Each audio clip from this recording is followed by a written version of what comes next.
the Eiffel Tower, walked in a London shower, but I get lost finding my way to your heart. Pourquoi tout le monde a l'air si foutrement heureux ici?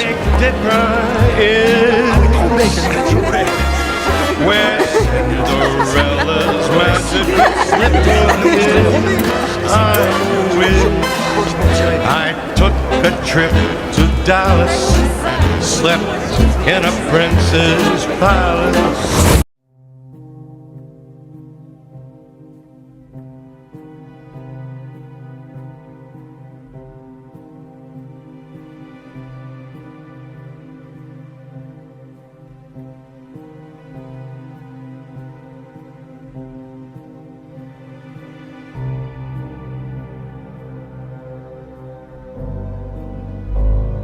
Je viens de faire un tour sur Terre, en mode incognito bien sûr, et tous les humains que j'ai vus là-bas étaient ostensiblement heureux de vivre, pas effrayés.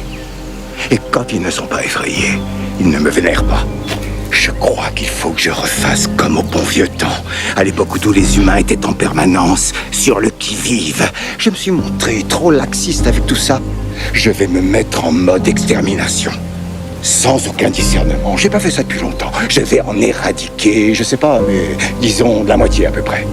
La moitié de l'humanité. Je vais les mettre en état de choc. Je vais les pétrifier. Ça va tellement les démoraliser qu'ils seront obligés de se soumettre.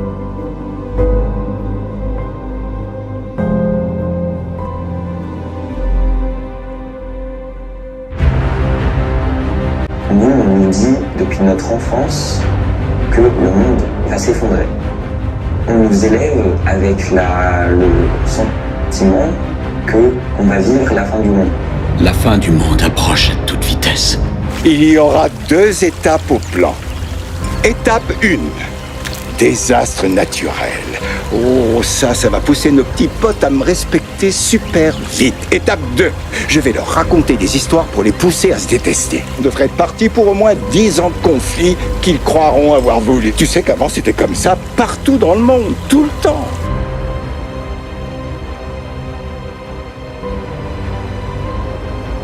La dépression Boris, qui ravage plusieurs pays d'Europe centrale et orientale, va se poursuivre jusqu'à ce lundi. Elle a déjà provoqué la mort d'au moins 7 personnes et l'évacuation de milliers d'habitants sinistrés. L'eau s'étend à perte de vue, recouvrant les routes, les ponts, piégeant les habitants. L'eau est arrivée si vite. C'est ce qui choque ici. La vitesse de la montée des eaux a été si rapide, surprenant les habitants. Sous la force du vent, ce panneau publicitaire s'envole comme une feuille. Arrachés, les arbres non plus n'ont pas résisté aux rafales pouvant dépasser les 150 km/h. Shanghai connaît son plus fort typhon depuis 1949. La carte postale est plutôt inhabituelle pour les Émirats arabes unis. Dubaï, du désert au déluge. Plus de la moitié de l'état de Rio Grande do Sul au sud du Brésil a été ravagé par des pluies diluviennes ces derniers jours. Seuls les toits des maisons émergent. Un homme filme, sidéré, les toits de ses voisins, noyés sous les flots. Après des jours et des nuits de pluie diluvienne, les dégâts sont impressionnants dans les sous-sols et dans les rues. Ma maison est toute proche, je suis partie comme ça. Toute la journée, les secouristes birmans ont multiplié les allers-retours en bateau. Face aux importantes crues, les habitants n'ont d'autre choix que de fuir. La plupart sont agriculteurs et risquent de tout perdre. Le fleuve Congo est sorti de son lit à Kinshasa, la capitale de la République démocratique du Congo, submergeant la majeure partie de la cité. Cela s'ajoute aux inondations meurtrières et massives en RDC, qui aurait déjà coûté la vie à plus de 300 personnes dans tout le pays. Le super typhon Yagi a causé des intempéries d'une grande violence au Vietnam. Plus d'une dizaine de personnes sont mortes et 219 ont été blessées. Une pluie torrentielle, des intersections paralysées. Les automobilistes n'ont d'autre choix que d'abandonner leur véhicule. Moi, j'ai sorti du véhicule, j'ai appelé de la police, j'attends pour m'aider. L'entraide est de mise, tous les moyens sont bons pour se sortir du pétrin. Ça se fait 2 fois en l'espace d'un mois que ça arrive. Yagi a tout emporté sur son passage. Ce lundi, la tempête tropicale a touché terre sur l'île principale de Luzon, transformant certaines rues en torrents, comme sur ces images.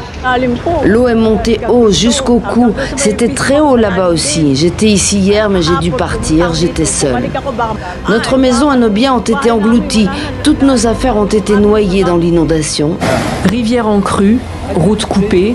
Depuis vendredi, des pluies torrentielles se sont abattues dans le sud du Maroc.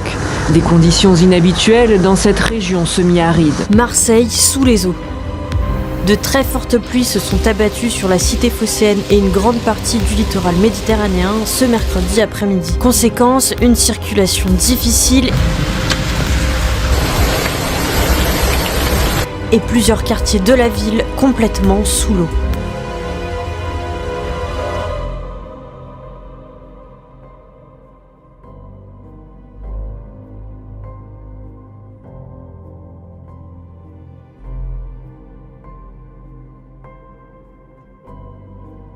Kim Jong-un menace son voisin sud-coréen de nouvelles frappes nucléaires. C'est lors d'une réunion avec ses principaux commandants, dimanche à Pyongyang, qu'il a ordonné l'accélération de préparatifs militaires en vue d'une guerre qui pourrait, selon lui, être déclenchée à tout moment. Les exercices navals conjoints entre la Chine et la Russie ont pris fin en mer du Japon. Ces exercices visent à renforcer la capacité des deux pays à répondre aux menaces sécuritaires et à renforcer la coopération militaire entre la Russie et ses alliés. Taïwan, de nouveau sur le qui-vive, alors que la Chine a entamé jeudi une série de manœuvres militaires tout autour de l'île, destinées à sur Pékin à tester des capacités de combat.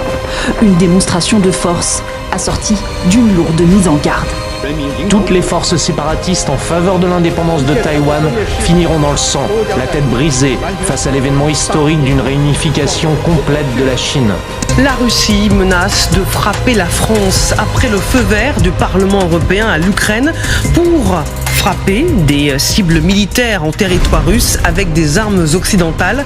Le président de la Douma, l'équivalent de l'Assemblée nationale en France, avertit. Ce que réclame le Parlement européen conduit à une guerre mondiale avec des armes nucléaires. Si quelque chose comme cela se passe, la Russie ripostera avec fermeté en utilisant des armes plus puissantes. Pour votre information, le temps de vol d'un missile Sarma jusqu'à Strasbourg est de 3 minutes et 20 secondes. Le sud du Liban, noyé sous le feu israélien. La violence des derniers bombardements ne laisse plus de place au doute. Une guerre massive a bel et bien débuté ce lundi.